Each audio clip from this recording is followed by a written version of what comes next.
महाराष्ट्र शासनाच्या महसूल विभागानं एकूण जे गावठाण आहे त्या गावठाणाच्या परिसरातल्या 200 मीटर अंतरावरच्या सर्व एकूण जी काही सगळी आपली जमीन असेल त्या जमिनीला सुद्धा बिगर शेती करण्याबद्दलचा एक महत्वपूर्ण निर्णय घेतला होता।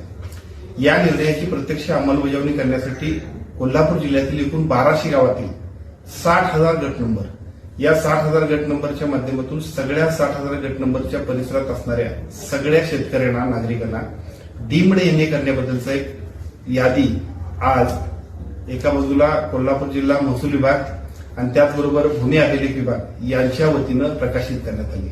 आता आपल्या गावाच्या गावठाणाबद्दल, गावठाणाच्या बाहेर असणाऱ्या 200 मीटर परिसरातल्या संपूर्ण आपल्या जागा सुद्धा डीम्ड एनए होत आहेत। याबद्दलची लोकांना कल्पना नव्हती। महाराष्ट्राचे महसूल मंत्री आदरणीय चंद्रशेखर बावनकुळे साहेबांनी घेतलेला हा महत्वपूर्ण निर्णय आणि त्याची प्रत्यक्ष अंमलबजावणी संपूर्ण महाराष्ट्रात पहिल्यांदा कोल्हापूरने केली। आता गाव पातळीवरती तलाठ्यांनी सुद्धा आपला 200 मीटर परिसरामध्ये गावठाणवाढ झालेल्या सगळ्या क्षेत्राची यादी त्या सगळ्या गावांना पाठवायची आहे। त्याचबरोबर तिथल्या तलाठ्यांनी सर्व या एकूण 60,000 गट नंबरच्या सर्व तिथल्या सगळ्या जे नागरिक असतील त्यांना नोटीस पाठवून तुम्ही बिगर शेती करून घ्या अशा पद्धतीचं पत्र द्यायचं आहे आणि डीम्ड एनए त्यांना करून घ्यायचं। हा एक कोल्हापूर जिल्ह्याच्या विकासाच्या दृष्टीनं महत्वपूर्ण आणि अत्यंत महत्वपूर्ण अशा पद्धतीचा निर्णय। याचा फायदा 60,000 × 4 अथवा 5 जर म्हटलं तर साधारणतः 3 लाख नागरिकांना होणार आहे आणि आपल्या सगळ्यांना एनए करण्यासाठी, एनए करून त्याच्यानंतर परत धावपळ करायची, सगळ्या परमिशन घ्यायच्या, या सगळ्या गोष्टींचा आणि कटकटीपासून मुक्तता होणार आहे।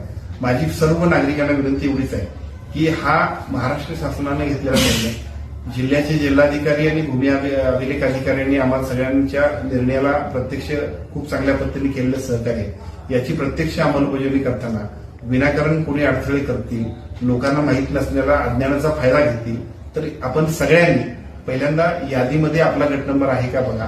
यादीमध्ये गट नंबर असल्यानंतर तुम्हाला तलाठ्यांकडून नोटीस येईलच, पण नाही आली तरी सुद्धा तुम्ही 200 मीटरच्या अंतरावरती असाल, 200 मीटरच्या आतमध्ये गावठाणापासून, तर तुमच्या सगळ्यांना डीम्ड एनए महाराष्ट्र शासनाने केला आहे। अतिशय चांगला निर्णय आणि त्याची प्रत्यक्ष अंमलबजावणी महाराष्ट्रात पहिल्यांदा कोल्हापूर जिल्ह्याने केली। जिल्ह्याचा पालकमंत्री म्हणून मला स्वतःला खूप समाधान आणि अभिमान आहे की ही योजना प्रत्यक्ष आपल्या जिल्ह्यातल्या सर्व नागरिकांच्यासाठी आम्ही राबवली। याचा सर्व फायदा, सर्व लाभ सर्व नागरिकांनी घ्यावा अशी विनंती या निवेदनाच्या माध्यमातून मी करतो। याच्यापूर्वी अतिक्रमण कायम करण्याबद्दलचा एक जीआर केलाय, परंतु त्या जीआर नंतर काही कोर्टात आणि हायकोर्टात सुद्धा बरेचसे काही याच्याबद्दल उलटे सुलटे निर्णय घेतले। निर्णय जर झाले तरी राज्य शासनानं या सगळ्या नागरिकांना 2013 पर्यंत ज्यांचे अतिक्रमण झाले अशा सगळ्यांना आपण त्या त्या ठिकाणी त्या जागा त्यांच्या नावावरती करून द्याव्यात अशा पद्धतीचे अॅफिडेव्हिट घातले। या सगळ्यांना त्यांच्या नावावर जमिनी करून देण्यासाठी सुद्धा शासन प्रयत्नशील आहे, परंतु मॅटर कोर्टात आहे। कोर्टाच्या अंतिम निर्णयानंतरच याबद्दलचा अधिक स्पष्टतेनं बोलता येईल। आमच्या चॅनलला लाईक करा, शेअर करा, सबस्क्राईब करायला विसरू नका।